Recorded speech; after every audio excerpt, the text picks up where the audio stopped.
후회 없는 인생이 있을까요? 혹시 나는 지금까지 살아온 인생 후회 없다라고 말씀하실 수 있는 분 계실까요?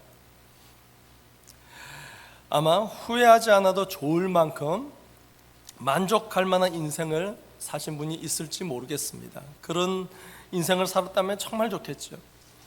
더군다나 인생의 막바지에서 살아온 인생을 뒤돌아보며 나에게는 전혀 후회할 것이 없습니다라고 말할 수 있는 사람은 없지 않을까 싶어요.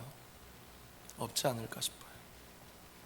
사람들이 죽어가는 자리에서, 그 삶의 마지막 자리에서 가장 크게 그리고 가장 많이 후회하는 것이 바로 제대로 사랑하지 못했던 것, 충분히 사랑하지 못했던 것이라고 합니다. 그런 통계가 나와 있어요. 통계가. 어떻게 인생의 마지막 순간에 그런 생각을 하게 되는지 참 모르겠어요.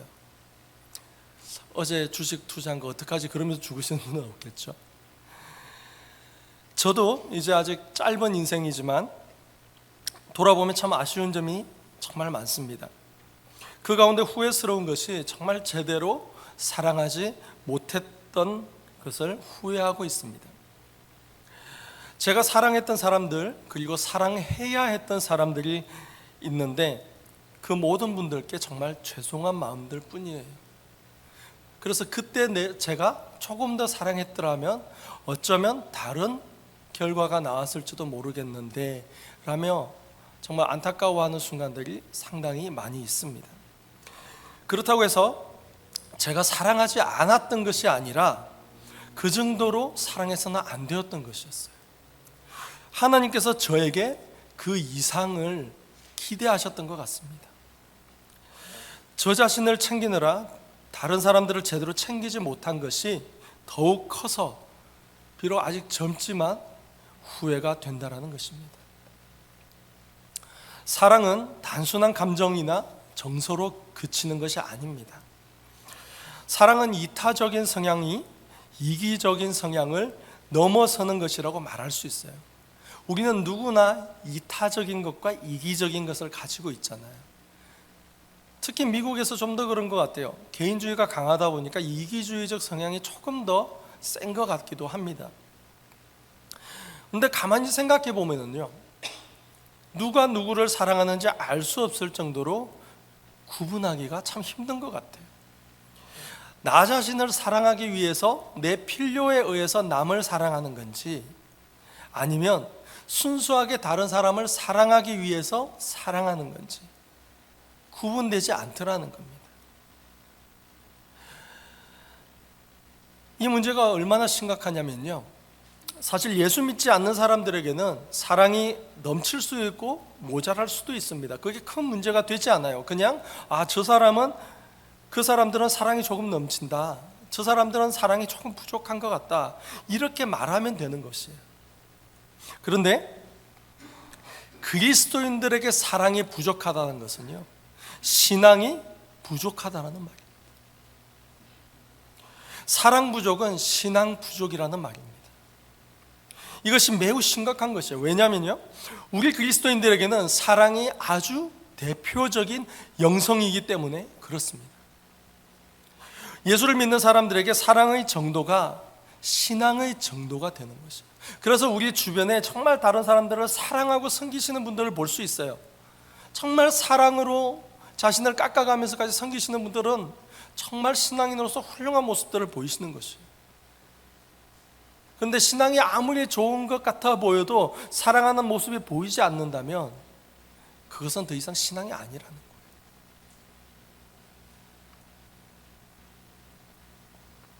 그리스도인은 예수님께서 십자가에서 보이신 그 사랑을 따라가야 하기 때문에 그렇다는 겁니다. 십자가 영성을 따라야 하기 때문에 그런 거예요. 지난주 말씀 다 기억하시죠? 십자가 영성. 이 십자가 영성은요, 사랑의 영성입니다. 하나님의 사랑의 최고조를 우리는 십자가에서 보았기 때문입니다. 성경에서도 그리스도인이 사랑이 있으면 신앙이 있는 것이고 사랑이 없으면 아무것도 아니라고 딱 잘라 말하고 있습니다. 여러분들이 잘 아시는 사랑장, 고린도전서 13장 2절 말씀입니다. 내가 예언하는 능력이 있어 모든 비밀과 모든 지식을 알고 또 산을 옮길 만한 모든 믿음이 있을지라도 사랑이 없으면 내가 아무것도 아니다. 세상의 모든 지식을 섭렵하고 영적인 비밀을 모두 깨달아 안다고 할지라도, 그리고 산을 옮길 만한 믿음이 있다고 할지라도 사랑이 없으면 아무것도 아니라는 거예요. 우리가 교회 안에서 정말 높이 올려다보는 분들이 어떤 분이에요? 신앙이 좋으신 분, 믿음이 좋으신 분들이잖아요. 그죠? 그런데 아무리 신앙이 좋고 믿음이 좋고 놀라운 영적 비밀을 알고 있다 하더라도 사랑이 없으면 그건 아무것도 아니라는 겁니다. 이건 굉장한 말씀이에요.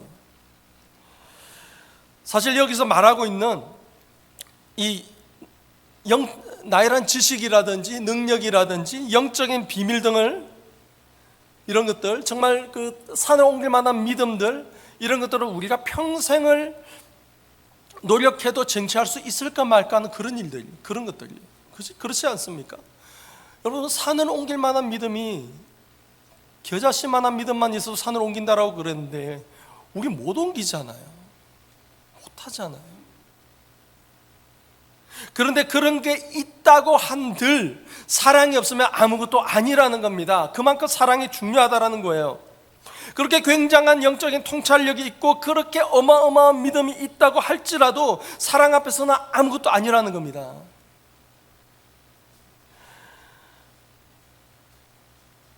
그 정도로 사랑이 굉장하다라는 거예요. 그 정도로 사랑이 중요하다라는 거예요.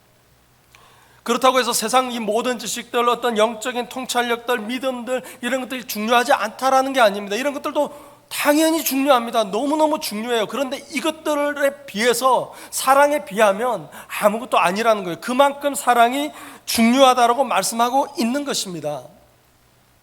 오늘 본문 말씀입니다. 피차 사랑의 빛 외에는 아무에게든지 아무 빛도 치지 말라. 남을 사랑하는 자는 율법을 다 이루었느니라. 정말 굉장한 말씀입니다. 사랑하는 것이 율법을 다 이룰 정도로, 율법을 다 이룰 정도로 중요하다라는 거예요. 여러분,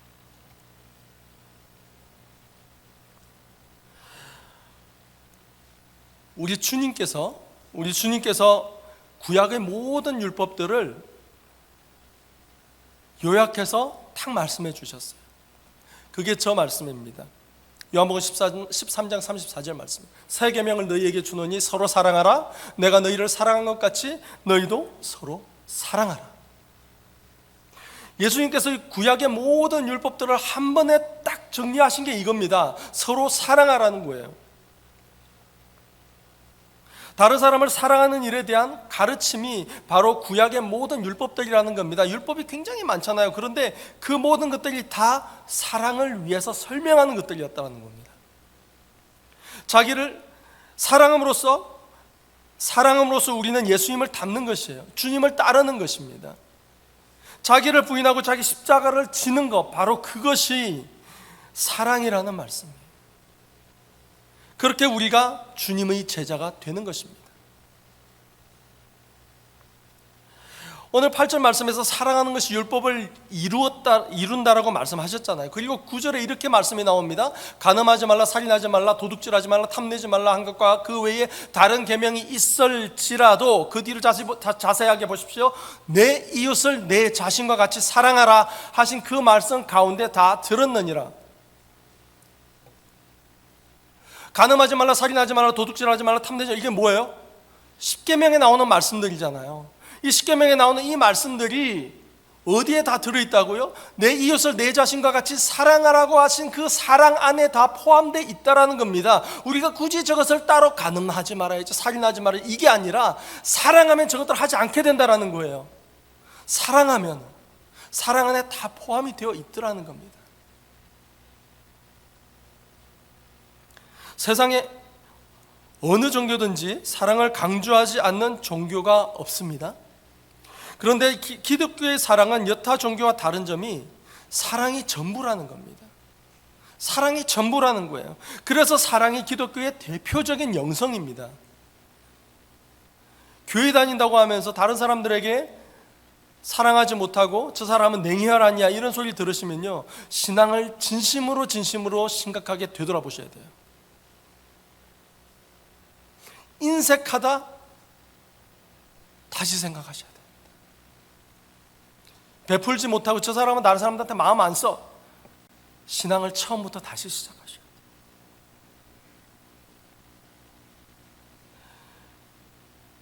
오늘 말씀 한번 다시 보실까요? 8절 말씀. 피차 사랑의 빚 외에는 아무에게든지 아무 빚도 지지 말라. 남을 사랑하는 자는 율법을 다 이루었느니라. 다른 빚은 절대 지지 말라는 겁니다. 다른 빚은 어떤 빚이든 간에 서로 간에 지지 말라는 거예요. 그런데 유일하게 하나님께서 허락하시는 것이 있습니다. 그것이 사랑의 빚이에요. 그것이 사랑의 빚이에요. 서로 사랑하면서 살아라는 말씀입니다. 그리고는 10절을 한번 보십시오. 사랑은 이웃에게 악을 행치 아니하나니 그러므로 사랑은 율법을 완성이니라. 율법을 이루는 것으로 그치는 것이 아니라 이제는 완성한다라는 겁니다. 사랑하는 것이 하나님의 율법을 완성한다라는 거예요. 예수님의 말씀 기억하십니까? 내가 율법을 폐하러 온 줄로 아느냐? 내가 율법을 완성하러 왔노니. 예수님께서 십자가에 매달려 죽으심으로, 그 지극한 사랑을 십자가에서 보이심으로 하나님의 율법을 완성하신 것입니다. 우리 또한 그 사랑의 완성을 만들어가야 한다라는 겁니다. 마태복음 22장에 보면은요, 율법 중에 어느 계명이 큰가 묻는 이 율법사에게 예수님께서는 이렇게 말씀하십니다. 하나님 사랑과 이웃 사랑이 성경 전체의 핵심되는 가르침이다 라고 말씀하셔요. 예수님의 이 신앙 요약이 정말 굉장합니다.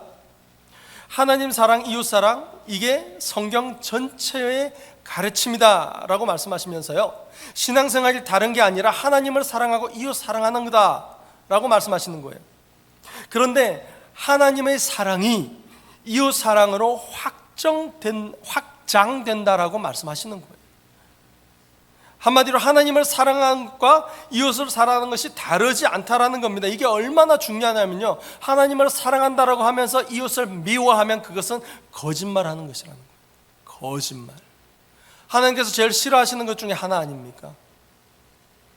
하나님을 사랑한다라고 하면서 형제를 미워하면 거짓말하는 자니라고 말씀하셨어요. 그만큼 하나님 사랑과 이웃 사랑이 연결되어 있다는 거예요. 이거는 얼마나 중요한지 몰라요. 예전에는요, 세상과 우리 종교인들은 분리됐었어야 됐어요. 어쩌면 그래서 지금에 와서 많은 어려움을 겪는지도 모르겠어요. 주님께서는 적극적으로 세상으로 들어가라고 말씀하고 계십니다. 세상에 들어가서 빛과 어둠이 되라가 아니고요, 너희들은 이미 빛과 소금이니, 죄송합니다. 빛과 소금의 역할을 하라고 하셨어요. 우리가 세상 속으로 들어가야 됩니다. 형제를 사랑하러 들어가야 한다는 거예요.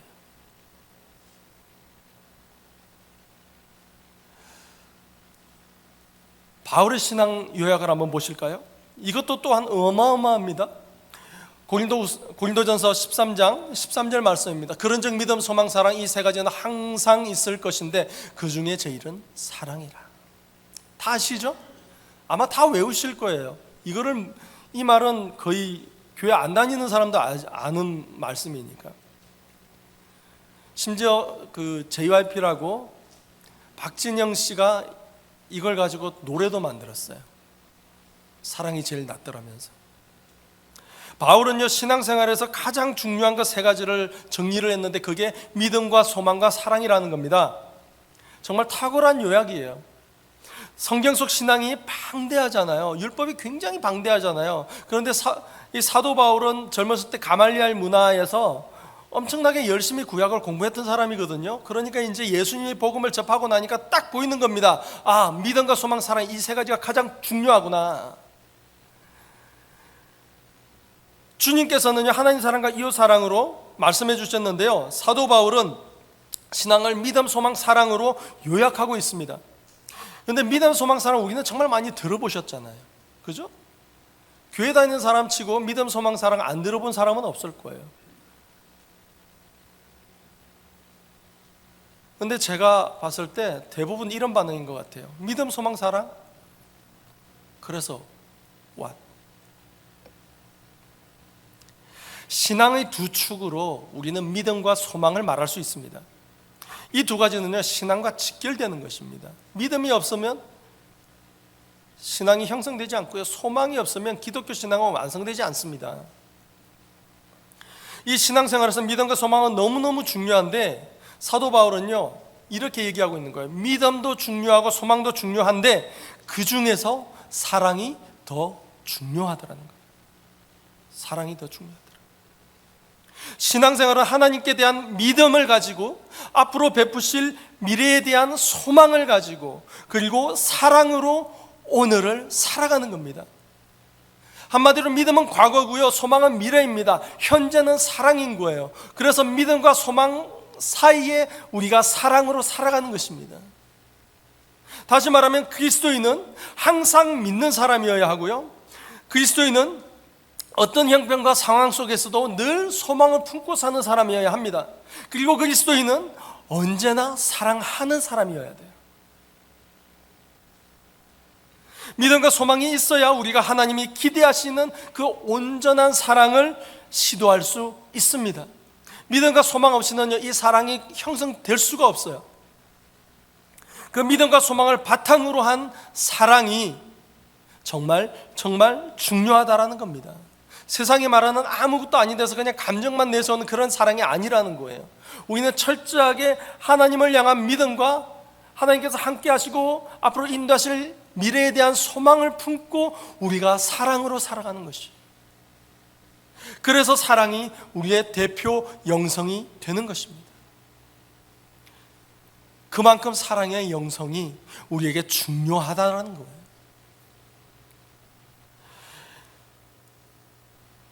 에르히 프롬이라는 사람이 있습니다. 굉장히 옛날 사람인데요, 유태계 도교인이었고 나중에 미국으로 건너옵니다. 이 에르히 프롬이 1956년에 사랑의 기술이라는 이 책을 저술하고 출간하게 됩니다. 에르히 프롬은 이 책에서 철학자거든요. 철학자다 보니까 아무래도 철학의 주된 관심사 사랑에 굉장히 많이 있습니다. 그래서 사랑에 대해서 저술하고 있는데요, 이렇게 얘기합니다. 사랑은 신앙의 작용이며 따라서 신앙을 거의 갖지 못한 자는 거의 사랑하지 못한다.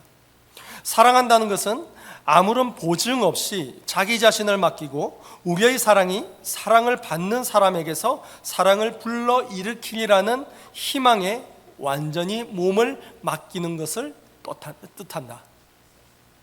좀 길죠? 조금 말이 어렵습니다. 철학자들은 쉬운 말을 어렵게 해요. 우리 사역자들은 어려운 말을 쉽게 하려고 노력하고요. 자, 다시 한번 말씀드릴게요. 조금 더 쉽게 얘기하자면, 첫 번째는 사랑은 신앙 행위라는 겁니다. 아무런 보증 없이 몸을 맡기는 거예요. 내 마음을 맡기는 거예요. 그래서 사랑은 신앙 행위라는 겁니다. 그리고 아무런 보증 없이 몸을 맡기니까 믿음이 없이는 불가능하다라는 겁니다. 두 번째는 나의 사랑이 다른 사랑을 낳을 것이라는 희망이라는 거예요. 그 희망에 우리의 몸을 맡기는 것이라는 겁니다. 훨씬 이해가 쉽죠? 한마디로 더 쉽게 얘기하자면 사랑이 사랑을 낳는다라는 것입니다. 에르히 프롬은 이런 사랑의 속성을요, 사랑의 생산성이라고 말하고 있어요. 사랑이 또 다른 사랑을 낳는 것을 얘기하고 있습니다. 그리고 앞서 말씀드린 것처럼 사랑은 신앙 행위예요. 신앙 행위로서 사랑의 생산성을 보이고 있는 것입니다. 그래서 믿음이 없이는, 하나님을 향한 믿음이 없이는 자기 자신을 내던질 수가 없으니까, 아무런 보증 없이는 내던질 수가 없으니까 사랑은 신앙의 작용이라고 말하는 겁니다. 하나님을 향한 분명한 믿음이 있어야, 확실한 믿음이 있어야 내가 그 믿음으로, 그리고 하나님께서 앞으로 인도하실 것에 대한 소망을 가지고 내 몸을 완전히 내어줄 수 있다라는 거예요. 이게 신앙의 작용이라는 겁니다. 제가 오래전에 그 사랑을 주제로 설교를 한 적이 있었습니다. 그게 아마 2017년일 거예요. 그때 말씀드린 것이, 하나님에 대한 사랑과 이웃에 대한 사랑이 구분될 수 없다라는 것이었어요. 하나님을 사랑한다 하면서도 이웃을 사랑하지 못하거나 하나님은 사랑하지도 않으면서 이웃을 사랑한다라는 것은 결코 일어날 수 없는 일이라는 겁니다. 둘 중에 하나만 미싱돼도요, 하나만 없어도 그건 절대 일어날 수 없는 일이라는 거예요. 하나님을 사랑하면 인간을 사랑할 수밖에 없고 하나님을 사랑하지 않으면 인간을 사랑할 수 없다라는 겁니다. 하나님에 대한 믿음이 우리 이웃에게로 향한 사랑으로 건너가는 것입니다. 하나님과의 관계에서 든든한 믿음이 다른 사람을 향한 사랑의 발판이 된다는 것입니다. 다시 말하자면 하나님을 향한 확실한 믿음이 없으면 우리는 모험적인 사랑을 하기가 어렵다라는 것이에요. 어렵다라는 것. 왜 모험적인 사랑이라고 하는지 아시겠습니까? 나를 사랑하는 사람을 내가 사랑하는 건 너무나 쉽습니다. 나에게 어느 정도 호의적인 사람을 사랑하는 건 쉬워요. 그런데 나를 저주하고 나를 미워하고 핍박하고 욕하고 나를 괴롭게 하는 그 사람을 사랑해야 되는 거예요. 그 사람을 사랑하기 위해서는 모험할 수밖에 없습니다. 내가 어떤 욕을 먹든 내가 어떤 괴로움을 당하든 나는 당신을 사랑합니다 라고 말할 수 있는 것이, 이게 모험적인 사랑인 것이에요.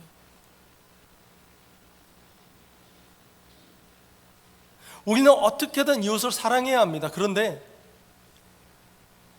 이웃을 사랑하는 척 살아갈 수도 있기는 해요. 있기는 합니다. 그런데 하나님께서 기대하시는 사랑의 수준이 아니기 때문에 우리는 하나님과 관계를 가지고 있잖아요. 하나님의 사랑을 받고 있잖아요. 그러니까 방금 말씀드린 것처럼 이웃을 사랑하는 척 살아갈 수는 있지만 그게 우리 안에 늘 가시처럼 걸리는 거예요. 때문에 하나님께서 기대하시는 정도로 누군가를 깊이 있게 사랑하기 위해서는 레디컬한, 모험적인, 파격적인 사랑을 할 수밖에 없다라는 것입니다. 그것이 바로 우리가 믿음과 소망으로 사랑해야 된다는 거예요.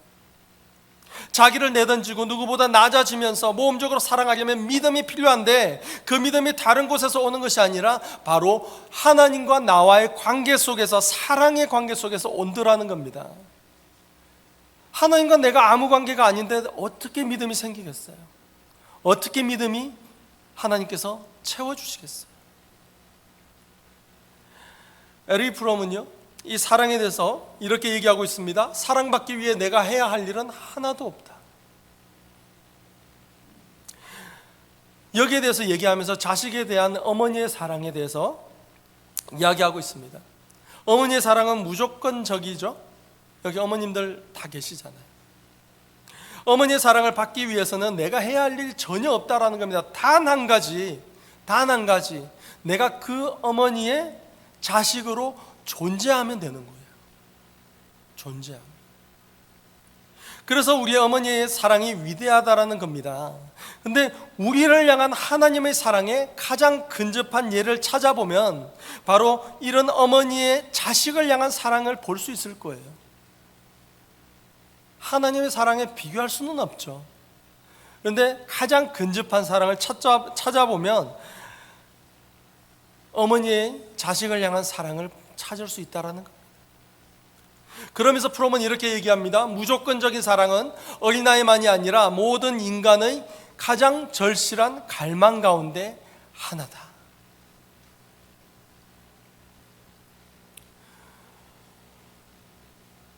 인간이 절대 포기하지 못하는 것이 있습니다. 혹자는 관심이라 그러고 다른 것들을 많이 이야기하는데요, 우리 인간은 사랑받기 위해 태어난 존재들입니다. 우리는 사랑을 갈망하는 존재들이에요. 그래서 예전에 나왔던 아주 옛날 찬양 중에 사랑을 줄 수 없을 만큼 가난한 자도 없고요, 이런 찬양이 있거든요. 그 사랑을 줄 수 없을 만큼 가난한 사람도 없고요, 사랑을 받지 못할 만큼 다친 사람이 없습니다. 누구나 사랑을 갈망합니다.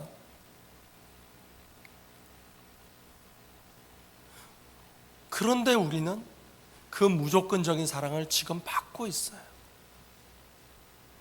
늘 받고 있어요. 띄엄띄엄 받지도 않아요. 하나님께서는요 늘 우리를 사랑하고 계십니다. 우리가 인식하든 인식하지 못하든 하나님께로부터 그 사랑을 받고 있고 그 사랑을 하나님으로부터 우리는 경험하고 있습니다. 어머니의 사랑이 지극한 복이며 평화이듯이 하나님의 무조건적인 사랑은 역시 평화이며 복인 것입니다. 그 무조건적인 사랑을 믿는 신앙으로부터 하나님이 기대하시는 다른 사람을 향한 사랑이 우리에게 가능한 것이에요. 그래서 주님께서 늘 말씀하셨어요. 서로 사랑하라. 내가 너희를 사랑한 것 같이 너희도 서로 사랑하라. 하나님의 자녀들은 사랑하며 살아야 되는데 너희들 지금부터 사랑하며 살아 라고 말씀하시는 게 아니에요. 그냥 아무렇지도 않은 우리를 그냥 여기다 딱 데려다 놓고 이제 너희들 내 자식 되었으니까 이제부터 사랑해 라고 말씀하신 게 아니라는 겁니다. 하나님께서 이미 주님을 통해서 그 사랑을 보여주셨습니다. 어떻게 사랑해야 될지를 보여주셨어요. 십자가에서 그 사랑을 완성하셨습니다. 내가 너희를 사랑한 것 같이 십자가에 매달려서 죽으심을 당하실 만큼 우리를 사랑하셨던 그 놀라우신 하나님의 사랑, 그 주님의 사랑 같이 우리도 사랑해야 한다는 거예요. 그 근거가 바로 이 말씀에 있는 거예요. 내가 너희를 사랑한 것 같이 너희도 사랑해라. 그 믿음 때문에 우리가 이웃을 향한, 형제를 향한 사랑이 가능한 것입니다. 우리를 향한 주님의 무조건적인 사랑이 이웃을 향한 우리 사랑의 근거가 되는 것입니다. 할렐루야. 얼마나 감사한지 몰라요. 사랑받지 못해본 사람은요 사랑할 수 없거든요. 근데 사랑을 받아본 사람은 사랑할 수가 있어요. 우리는 사랑을 받고 있지 않습니까? 사랑을 받았기 때문에 우리는 사랑할 수 있는 것입니다. 사랑은 틀림없이 영성입니다. 사랑 그대로 영성이에요. 누군가가 예수를 믿으면서 하나님을 사랑하고 좋아하고 다른 사람들, 다른 형제들을 사랑하고 있다면 그 사람은 틀림없이 사랑하고 있습니다. 신앙생활하고 있는 거예요. 틀림없는 신앙생활을 하고 있는 것입니다. 우리가 하나님을 사랑한다면 우리는 다른 사람도 기꺼이 사랑해야 합니다. 그리고 모든 사람을 사랑해야 합니다. 그리고 그 사랑이요 결국에는 나 자신까지도 사랑할 수 있어야 합니다. 하나님의 사랑은 이렇게 통합적인 것이에요. 그래서 하나님의 사랑은요 이렇게 사랑의 확장성을 가지고 있습니다. 하나님께로부터 시작된 그 사랑이 나를 통해서 다른 사람들에게 전파될 때 그 사랑이 돌고 돌아서 다시 나를 사랑할 수 있도록 확장된다라는 것입니다. 이것이 성경이 하나님의 자녀가 된 성도들에게 가르치는 성도의 삶인 것이에요. 사랑의 삶인 것입니다. 다시 한번 이 사랑의 기술에 대해서 말씀을 드리려고 하는데요, 에리 프롬의 이 책 제목이 사랑의 기술입니다. 아마 연세가 있으신 분들 중에 이 책을 읽으셨던 분이 계실지도 모르겠어요. 한동안 한국에서 굉장히 베스트셀러였습니다. 그리고 현재까지도요 수많은 사람들이 이 책을 읽고 있어요. 전 세계적으로. 근데 한국에서만도요 재번역이 5번 이루어지고 수도 없이 출간했습니다. 이 에리 프롬의 책 제목이 사랑의 기술인데요, 처음에는 사랑의 정신에 대해서 굉장히 장황하게 얘기하고 있습니다. 철학자다 보니까 쉬운 말을 어렵게 한다고 그랬죠. 그러다 보니까 굉장히 장황하게 얘기를 해요. 그런데 이 프롬이 정말로 얘기하고 싶은 것은 사랑은 기술이라는 겁니다. 기술이라는 거예요. 책 초반에 프롬이 이렇게 글을 썼습니다. 사랑은 기술인가? 기술이라면 지식과 노력이 요구된다. 그러나 사랑에 대해서 배워야 할 것이 있다고 생각하는 사람은 거의 없다. 여러분들은 어떻게 생각하세요? 사랑에 대해서 우리가 배워야 할까요?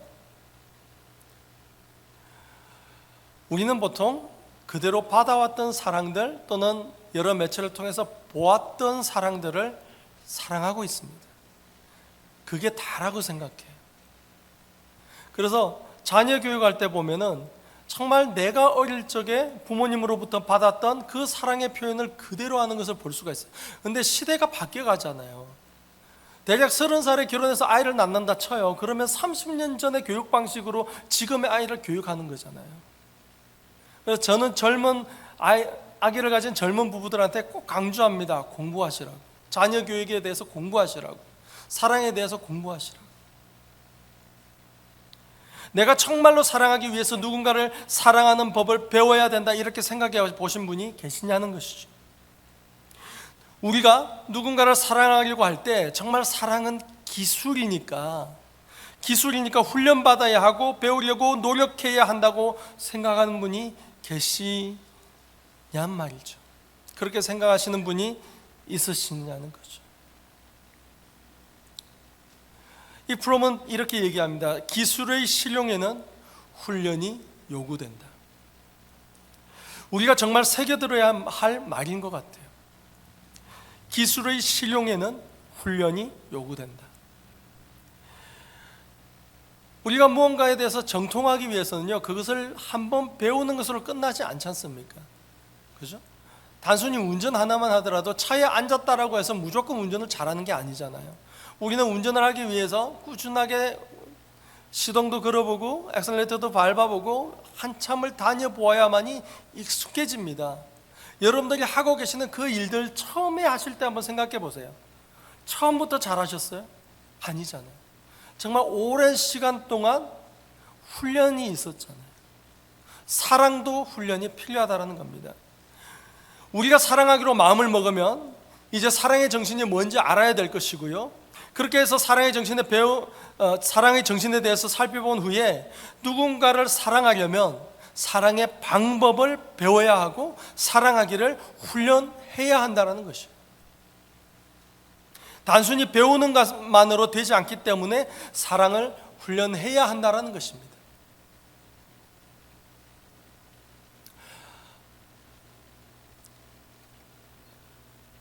사랑하는 법을 배워야 하고 그 다음에 배운 바를 익혀야 한다. 여러분 기억나시죠? 하기시스, 배우고 때때로 익힘. 그래서 줄여서 우리는 학습. 근데 불과 한 석 달 전에 이 제목으로 말씀을 드렸던 것 같은데요, 우리는 학만 하고 습은 하지 않잖아요. 배우기는 열심히 배우는데 익히지를 않아요. 사랑도 그런 것 같아요. 여러 가지 매체를 통해서 우리가 많이 알게 됩니다. 이상한 불륜에서부터 아침 드라마부터 시작해서 온갖 종류의 사랑. 요즘은 전 세계 4억 정도 된다고 그러더라고요. 동성애자가 전 세계 4억, 70억 중에 4억입니다. 굉장히 많죠. 우리는 하나님의 사람으로서 사랑하는 법을 배워야 되는 거예요. 사랑은 1차적으로 정신이지만 사랑의 실제 효과를 거두려면 사랑하는 방법을 알아야 한다는 겁니다.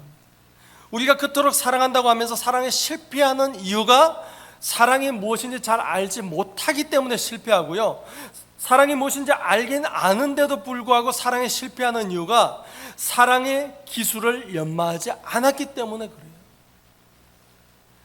통계에 따르면 부부가 하루 평균 10회 미만의 컨택이 있는 사람은요, 거의 남처럼 지낸다고 그래요. 뜨끔하시죠? 근데 하루에 10회 이상 신체의 접촉이 있는 경우는 정말 서로를 향한 사랑하는 마음이 가득하더라고요. 통계적입니다. 조금씩은 다를 수 있어요. 그런데 통계적으로 그렇다는 거예요. 여러분들은 하루에 몇 번이나 여러분들의 배우자와 접촉하십니까? 컨택하십니까? 사랑은 사랑의 정신만으로 되는 것이 아니고요, 사랑의 정서만으로 되는 것이 아닙니다. 경상도 말에 그런 말 있죠. 말로 해야 하나 말로 해야 됩니다. 표현하셔야 됩니다. 사랑은 훈련 받으셔야 돼요.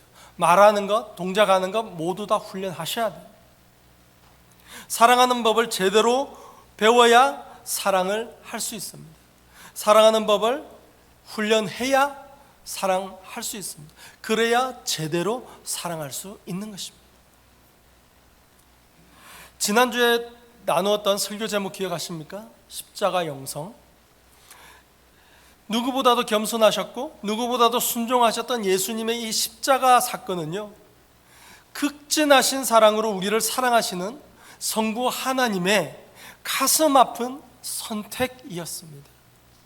도저히 십자가 말고는 방법이 없으셨던 것이에요. 그리고 주님께서 하나님의 그 사랑을 품고 십자가에 매달리셨던 것입니다. 그래서 우리에게 부탁하시는 것이 바로 서로 사랑하라는 것이에요. 십자가의 영성에서 사랑의 영성으로 이제 진화하라는 것입니다. 그런데 모든 진화에는요, 극심한 인내가 필요합니다. 모든 훈련에도 인내가 필요해요. 사랑도 마찬가지입니다. 사랑이 그냥 되는 줄 아시는 분들 정말 많아요. 아닙니다. 사랑도 훈련이 필요합니다. 우리가 사랑을 훈련하기 위해서는요, 정말 인내가 필요합니다. 다시 말하자면 사랑 그 자체가 인내이기 때문에 그래요.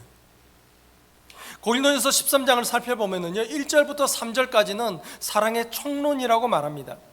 그리고 4절부터 이제 사랑의 각론이라고 말하면서 나오는데요, 제일 첫 번째 말이 뭔지 한번 보십시오. 저게 고린도전서 13장 4절 말씀이에요. 사랑은 오래 참고.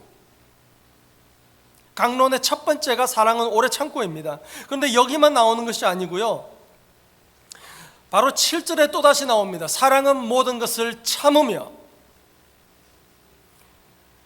오죽하면 두 번이나 나오겠어요. 오죽하면. 사랑은요, 훈련할 때도 인내가 필요하고 사랑을 실현할 때도 참는 것이 필요한 것입니다.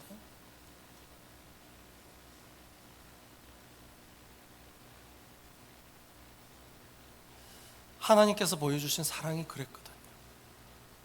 주님께서 보여주신 사랑이 그랬기 때문입니다. 다시 오늘 말씀으로 돌아가서요, 하나님께서는 사랑의 빛 외에는 아무것도 지지 말라고 말씀하셨습니다. 사랑의 빛만 지라고 하셨어요. 그렇게 사랑함으로써 하나님의 율법을 완성시키시기를 원하셨던 것입니다. 사랑은 신앙입니다. 하나님을 사랑하고 이웃을 사랑하는 것은 신앙입니다. 그래서 하나님을 사랑해서 이웃을 사랑하는 것이에요. 하나님의 사랑을 믿고 이웃을 사랑하는 것이 우리 그리스도인들의 신앙 생활입니다. 신앙생활이라고 해서 새벽기도 오고 주일 예배 오고 아까 청소 얘기해서 청소하러, 이게 신앙생활이 아니라는 거예요. 하나님의 사랑을 믿고서 이웃을 사랑하는 것이 그리스도인의 신앙생활이라는 것입니다. 하나님의 사랑이 이웃 사랑으로 확장되는 것, 그것이 주님께서 바라시는 사랑인 것입니다. 하나님께서는 우리를 구원하시고 하나님의 자녀로 삼으셨어요. 그리고 우리로 하여금 하나님과 이웃을 사랑하는 삶을 살기를 바라시며 주신 선물이셨습니다. 그게 바로 사랑이에요. 이 선물은요, 하나님의 사랑에 대한 확고한 믿음으로부터 용기를 얻어야만 가능한 것이에요. 사랑의 모험이 가능해지는 것입니다. 신앙생활이란 하나님을 향한 믿음과 하나님에 대한 기대, 즉 소망 사이에서, 다시 말하자면 믿음과 소망 사이에서 하나님이 기대하시는 만큼의 사랑을 모험하며 사는 것입니다. 그것이 신앙생활이에요. 피차 사랑의 빛 외에는 누구에게도 비치지 마십시오. 오직 서로에게 사랑의 빛만 지워 가십시오. 이것이 그리스도인의 삶, 사랑의 영성입니다. 사랑의 영성으로 오늘도, 내일도, 그리고 앞으로 남은 모든 우리의 살 날들이 섬기며 사랑하며 살아가는 저와 여러분 되시기를 주님의 이름으로 축원드립니다. 기도하겠습니다. 자비하신 하나님 아버지, 전적인 하나님의 은혜로 저희들을 구원하시고 하나님의 자녀로 삼아 주셨습니다. 그런데 저희들에게 기대하시는 그 성도의 삶이 참으로 놀랍습니다. 그리고 놀라운 만큼 정말 부끄럽습니다. 하나님 아버지, 저희들을 불쌍히 여겨 주시옵소서. 하나님에 대한 믿음과 장래에 대한 기대에서 오는 그 소망, 그 두 축을 붙잡고 하나님께서 기대하시는 분량만큼 모험적으로 사랑하는 삶을 살아내게 하여 주시옵소서. 자비하신 하나님 아버지, 하나님의 사랑이 그처럼 든든해서 그 사랑으로부터 이웃을 향한 사랑이 나오게 하시고, 그리고 우리가 살아내는 삶이 힘겹다 할지라도 우리가 함께 하시는 주님을 소망하며 사랑에 소홀하지 않는 복된 성도들 되게 하여 주시옵소서. 성령의 도우심으로 사랑의 정신을 생각하며 사랑의 방법을 연구하고 훈련하고 실천할 때에 저희들에게 풍성한 열매가 맺히게 허락하여 주시옵고, 그것을 우리의 삶에 더 충만하게 하여 주시옵소서. 그래서 주님께서 보이시는 그 사랑을 이제는 저희도 사랑하게 하여 주시옵소서. 예수님의 이름으로 기도드립니다.